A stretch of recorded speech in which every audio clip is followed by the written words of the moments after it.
Welcome back, my dear friends, to 21b in Tractate Shabbat. On the bottom of the page, about 12 lines from the bottom of the page. The Gemara now attempts, we started last week talking about what is Hanukkah, what is the source for Hanukkah. This week, the Talmud is going to talk a little bit about the laws of Hanukkah, and it's going to bring it from a different piece of Talmud. Tanan Hasam, we learned over there,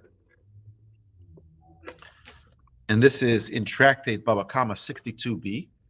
It says the following: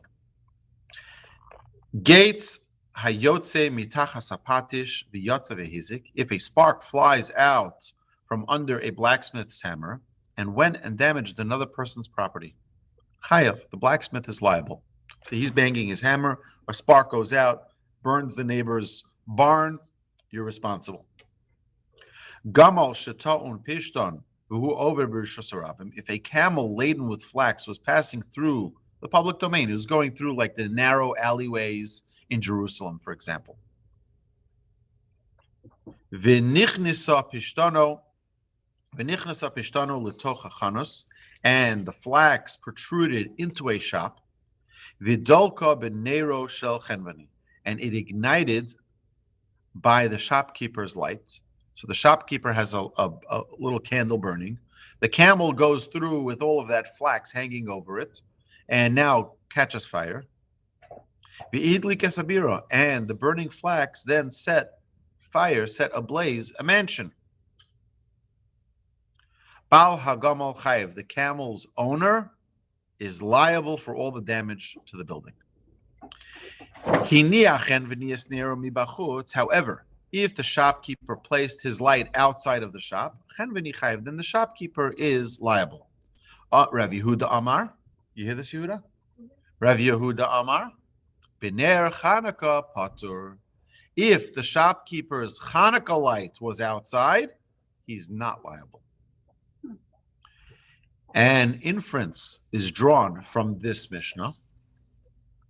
Amar Ravina Mishum de Rabbi. Ravina said in the name of Rabbi, Zosameris, this ruling of Rabbi Yehuda is teaching us, it indicates that Ner Chanukah mitzvah haniach b'soch hasora, that the requirement is to place the Chanukah light within 10 tefachim from the ground.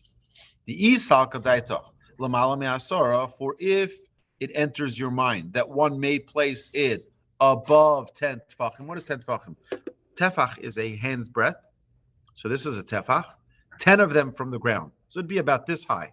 This is the height that it should be to have a menorah placed when lighting.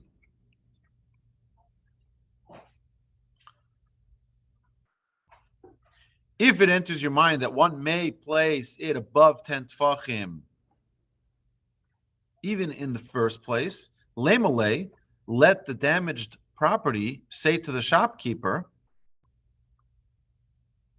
you should have placed your Hanukkah light above the height of the camel and its rider, for you knew that a lower placement is hazardous. Since the damaged party is denied such a winning claim, we may conclude that it is indeed a mitzvah to place the Hanukkah lights within 10 tefachim of the ground. The Gemara is not convinced by this argument. But perhaps if the shopkeeper is put to a great deal of trouble, right? See, it's a lot of work to get all the way up there. You got to get a ladder and put it so high. If you make it difficult for the shopkeeper, he's not going to light a menorah. You're going to make it too difficult. Hence, his non-liability may possibly derive from this consideration, and it cannot serve as a proof that the Hanukkah lights should be placed within 10 tefachim of the ground, within 10 hands breadths from the ground. Another law regarding the placement of the Hanukkah lights, Amar of Kahana said, Dorish Rabbi Nasan bar Menyuna mishmei de Rav Tanchum. Rav Nasan bar Menyuna expounded in the name of Rav Tanchum. Again, why do we say all of these names, Doctor? Why do we say all these names? We need to know the source. Who says what? This is not the New York Times where we give anonymous sources. We have to have the source. Tell me who said it. Ner shel Chanukah sheinicha lamala michaf amo, a Hanukkah light that was placed above 20 amos from the ground. What is 20 amos? An amos is about 2 feet. So if it's 40 feet up, psula kisukkah ukamavui. It is invalid, as in the cases of the sukkah and a mavui. So these are things, for example, if you have a sukkah which is that high, the sages tell us that it's not a kosher sukkah. Why? Because you can't even see. Why? Because if you can't see the top. Right, because you're going to be sitting there. It's like so high up, you don't even see that you're in a sukkah. It feels like you're in a regular building or in a regular home. Right? You have to be able to. Same thing with the mitzvah of Hanukkah. If you put the menorah so high up, no one's going to even know the menorah is there. And what is the mitzvah of Hanukkah? To see the light and to share that light with the world and for the world to see the miracle that transpired with the Jewish people. Pirsume Nisa. You want to be mefarsim the nes. You want to be publicizing the miracle. That you need to be able to see it in order to derive any lesson from it, to derive any inspiration from it. But here's an interesting question. Where we lived in Jerusalem, we were living, the buildings are built on a hill. So what they do is they dig into the mountain on one side and they place the foundation deep in there. So on one side, there's a street where you're ground level, but you go 5 flights up and then you're ground level for the second street. So here's the question. If you live on that first floor of the upper street, which is where we lived in Har Nof in Jerusalem, we lived on Rehov Katznelbogen. On Rehov Katznelbogen, we were ground level, but we were on the 5th floor. When we looked outside of the other side of the building, when we looked outside of our porch, we were on the 5th floor of the street beneath us.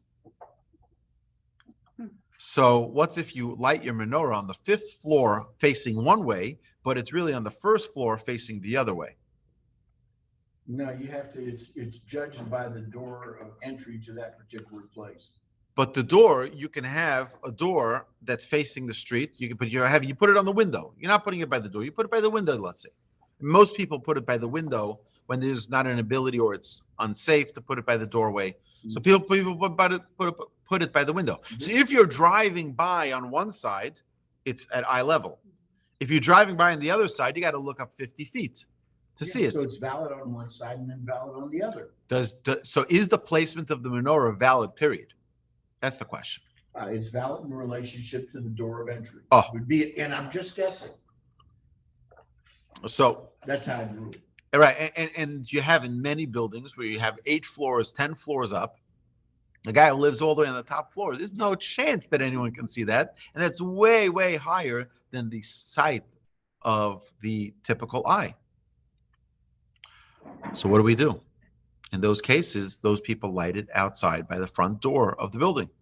And you have these glass containers. You can buy a glass protective frame that way the wind doesn't blow out the menorah. But we'll get to those details later. So now the Gemara presents another exposition by Rav Nassan bar Manyumi. I want to just bring out what the commentaries say over here on this topic here. He says,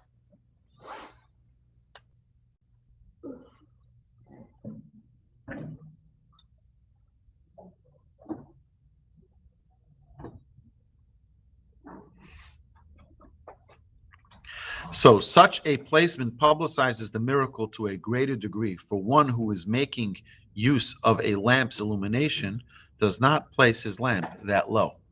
If you're putting your lamp at this height, that's not typically the maximization of the light. So why are you putting it there? To publicize a miracle. If you really wanted to use the light, you'd put it higher up, so you have more light going out to a greater expanded area. You have more use out of the light. So if you're using the menorah for your own personal benefit, which you're not allowed to, but if you were to use it for your own personal benefit, you would put it higher up. But being that you put it at 10 tefachim, which is about 40 inches from the ground, There's only one reason you'd put it there, so that it's at eye level for most people to be able to see it right in front of them, and they don't have to look too far up, and then they would possibly think that you just put it there for your own personal use. But like this, they'd get a very clear idea that you're here to publicize a miracle. If placed at a height of 20 amos or more, a Hanukkah light will be out of a passerby's periphery of vision.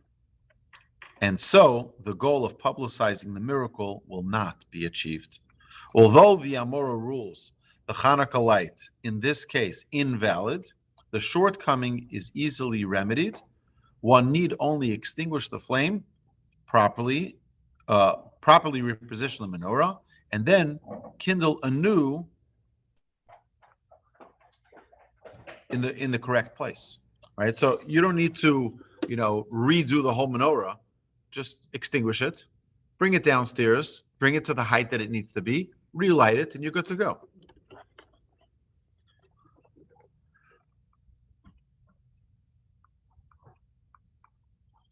Okay, in each of these cases, the ones we mentioned before in the sukkah, in the mavoi, which is like if you're using it for an eruv, which combines different properties and makes them into one, and same with menorah. The halacha imposes a 20 amma height limitation. The Mishnah teaches that if the covering of the sukkah is higher than 20 amos from the floor of the sukkah is not valid. Another Mishnah teaches that if the crossbeam placed over the entrance of the alleyway is more than 20 amos high than the ground below, this adjustment to permit carrying in the mavoi on Shabbos is invalid. Although the height limits for the Hanukkah light, schach and korah, are identical, the reason for their imposition varies from case to case. It means the reasoning for it is different, but still the 20 amos high, which is about 40 feet, is the same rule that it would invalidate the fulfillment of that mitzvah. All right. Talmud now continues. Rav Kahana said, Darash Rav Nasan bar Menyumi Mishmei Rav Tanchum. Again, he quotes from Rav Nasan bar Menyumi, expounding in the name of Rav Tanchum. What is the meaning of that which is written regarding the pit into which the brothers threw Yosef? In a couple of weeks, in the Torah portion, we're going to read about how the brothers sold Joseph, but that was only after they threw him into the pit. The verse tells us, and the pit was empty, no water was in it. What's the obvious question? From the plain meaning of that, what is stated in the verse, that the pit was empty, shouldn't I know already that there was no water in it? Generally speaking, if it's empty, there's no water in it. Lomar ein bo mayim. Elamat Talmud lomar ein bo mayim. Rather, what teaching does the Torah mean to convey when it states redundantly no water is in it? Mayim ein bo. It is teaching us that water in the pit, there isn't any. But you know what there is in the pit? Snakes and scorpions. Mm-hmm. Very interestingly, why does it need to be snakes and scorpions? Let it just be snakes or scorpions. What do we need the whole blend? To tell you the amazing protection that Hashem gave to Yosef. Mm-hmm. Snakes don't generally bite unless they're being bothered. Generally. Scorpions, they don't need a reason to sting you. Yeah. And here Yosef is being thrown into the pit, and he aggravated the snakes. He didn't need a reason to aggravate the scorpions. He'll be bitten up. He'll be killed just by them. And he wasn't. Why? Because he was righteous. And a righteous person Hashem protects. And Yosef was one of the two people in the Torah called a tzaddik. In Amos, I believe it is. It refers to Yosef as a tzaddik, and we know by Noach he was also called a tzaddik. So it's very interesting. However, the brothers did not know this. For in suggesting the plan to throw Yosef into the pit, Reuven intended to save Yosef, not to deliver him to such dangerous creatures. Okay. That's another teaching from Rav Kahana. Okay, another law regarding the placement of the Hanukkah lights. Amar Rabbi. Rabbi said, Ner Hanukkah mitzvah la'anicha b'tefach hasmucha lePesach. The requirement is to place the Hanukkah light within a tefach of the doorway to one's house. The Gemara asks, and where exactly does he place it? The Gemara reports a dispute in this matter and rules in favor of one side. Rav Acha berei de Rava Amar Mimin. Rav Acha, the son of Rava, says on the right side of the doorway going into the house. Rav Shmuel Medifti Amar, and just by the placement of this opinion, can we learn something? Can we know who the halacha is going to abide by? The last one is the one we follow. We always give the opinion of the wrong one first. And it's not wrong, but the one we don't follow. Okay, there's no wrong opinion in Torah. But Rav Shmuel Medifti Amar Mismol.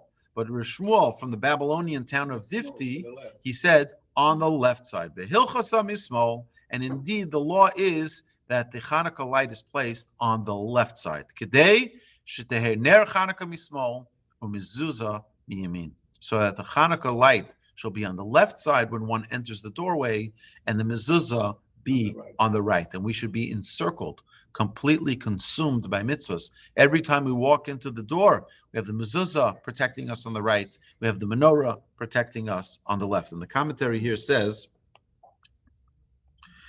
in this way, one is surrounded by the mitzvahs when he passes through the doorway. Nevertheless, if one places the Hanukkah light on the right, he has fulfilled his obligation.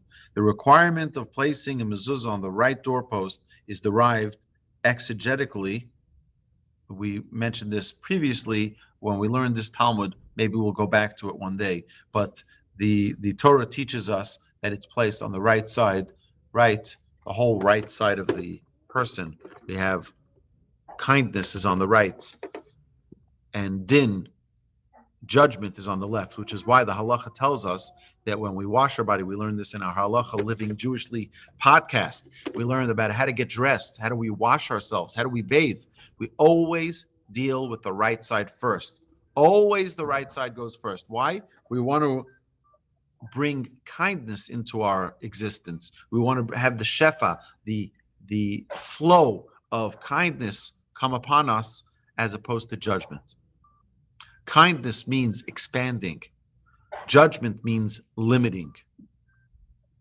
We want to be in a world where there's an expansion of ourselves to the world, being God-like, where God doesn't have parts or form, but God expanded of himself to create a world. He's giving of himself to sustain us. We want that type of kindness in our life, not one which is judgment, which constricts, which is limiting.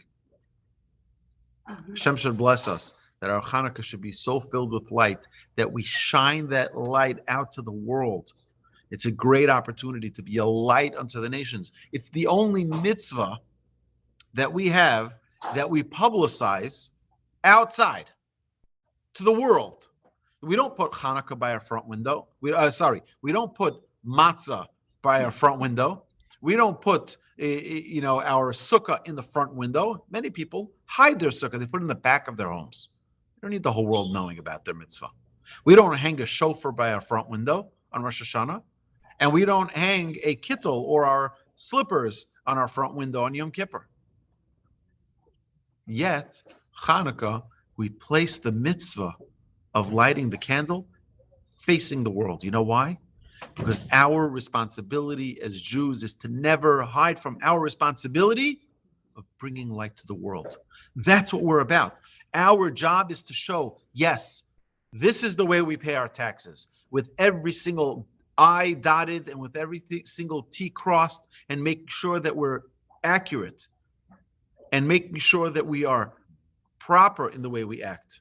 Showing the world what it means to be kind, showing the world what it means to be loving, and showing the world what it means to be, it's like the most remarkable thing. What's the most hated nation on earth? Israel. What's the biggest hater of the Jewish people? Iran. And yet, when Iran has an earthquake, who's the first nation to offer assistance? Israel. Why? We can't help ourselves. That's what we are, to be a chosen nation, that even someone who hates us and vows for our death every waking moment, when they're in need, we're there to help. Now, they always decline, but we always offer. We're always the first nation to offer. Hashem should bless us that this Hanukkah, we should be a light to the nations. We shouldn't hide the menorah. We should show it to the world. Be proud to bring that light to the world. We should carry our Judaism on our sleeve, not to hide it, not to put it aside. Feel proud of it. We wear that yarmulke with joy, with pride. We wear our tzitzis with pride, and not to hide, not to be ashamed of it, but on the contrary, be proud of it and shine it out to the world. Amen. So it would be extreme kindness on your part to pay for my taxes.